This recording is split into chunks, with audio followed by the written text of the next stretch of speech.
বিসমিল্লাহির রহমানির রহিম। শীত মানেই মজার মজার খাবার, আর সেই মজার মজার খাবারের মধ্যে আমার এই ভাজিটা অনেকই প্রিয়। আর সকালের নাস্তায় বলুন আর দুপুরের ভাত খাবারের সময় বলুন, সব সময় এই ভাজিটা এত মজা হয় এভাবে রান্না করলে। আর ছোটোর থেকে শুরু করে বড়রা সবাই কিন্তু এই ভাজিটা অনেক পছন্দ করে। আর ছোটরা পছন্দ করে কারণ এখানে পেঁয়াজ কলি ও বাঁধাকপি দেওয়া আছে, তাই এই দুটো সবজি কিন্তু একটু মিষ্টি মিষ্টি থাকে। তার জন্য বাচ্চারা কিন্তু অনায়াসেই এটা রুটি পরোটা বা ভাতের সাথে খায়। হ্যালো ভিউয়ার্স, আসসালামু আলাইকুম আরহামতুল্লাহ বারাকাতুহু। আমার আপু ভাইয়ারা কেমন আছেন? আশা রাখছি যে যেখানেই আছেন সুস্থ আছেন, ভালো আছেন। আলহামদুলিল্লাহ, আল্লাহর অশেষ রহমতে আমার পরিবারের সবাইকে নিয়ে ভালো আছি। ও ভাইয়ারা তো আসেই না, আমার ভিডিওটা দেখেই না। শুধু আপুদের অসংখ্য অসংখ্য ধন্যবাদ, যারা নাকি এখনও পর্যন্ত আমার রেসিপিটা দেখে বাসায় করেন, তাদেরকে অসংখ্য ধন্যবাদ। আর হ্যাঁ, দেখা যারা শুরু করেছেন একটা লাইক কিন্তু দিয়ে দিবেন। চলে যাই মূল রান্নাতে। তাই এখানে আমি প্যান বসিয়ে দিয়েছি, আর প্যানে পর্যাপ্ত পরিমাণের যতটুক তেল, সাদা তেল আর কি সয়াবিন তেলটা, সেটা দিয়ে দিলাম মুঠি ভরে পেঁয়াজ কুচি, আর দিয়ে দিলাম 1 চা চামচের মতো রসুন কুচি দিয়ে এখন এটাকে একটু লালচে করে ভেজে নেব।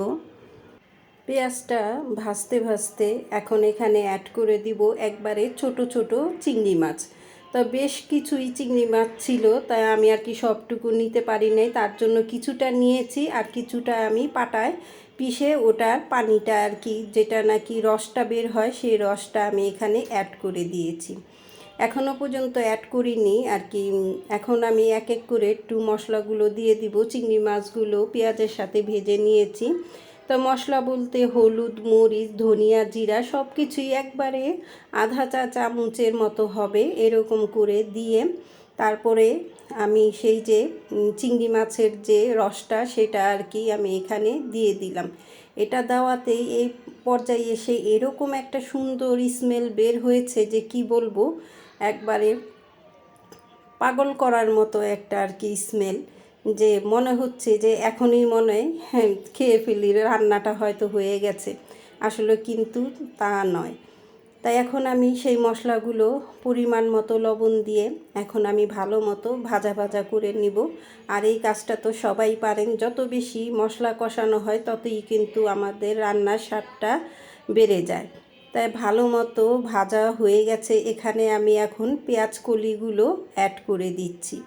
তাই বলা যায় না যে আসলে পেঁয়াজ কলি এখানে আমার আধা কেজি মতো পেঁয়াজ আর কি কলিগুলো ছিল, তো সেটা আমি ধুয়ে পরিষ্কার করে পানিটা ঝরিয়ে রেখেছি।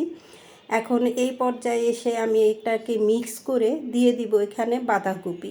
তাই এখানে 3 কাপের মতো বাঁধাকপি আছে, তাই সেটাও আমি এখানে ভালো মতো দোনোটাই মিক্স করে নিচ্ছি। এখন বোঝা বড় দায় যে আমি কি ভাজিটা বাঁধাকপির করছি নাকি পেঁয়াজ কলির করছি। আসলে এই দুইটা সবজি অনেক, ওই যে বললাম, মিষ্টি মিষ্টি, তার জন্য এই দুইটাই সবজি আমি একজন অপরের জন্যই করছি। যেটা বলতে পারেন হয়তো বাঁধাকপির ভাজিও বলতে পারেন, আবার পেঁয়াজ কলিরও ভাজি বলতে পারেন। তাই এখানে আমি দিয়ে দিলাম হলো কিছু কাঁচামরিচটা আমি মাঝখান দিয়ে ফেলে দিয়েছি। দিয়ে এই যে দেখুন কত সুন্দর একটা ঘ্রাণ আসছে।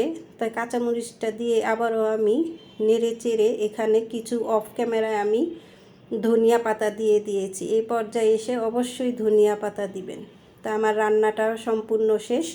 এই পর্যন্ত এসে যারা আমার ভিডিওটা সম্পূর্ণ দেখেছেন তাদেরকে অসংখ্য অসংখ্য ধন্যবাদ। বা সবাই সুস্থ থাকবেন, ভালো থাকবেন। আল্লাহ হাফেজ।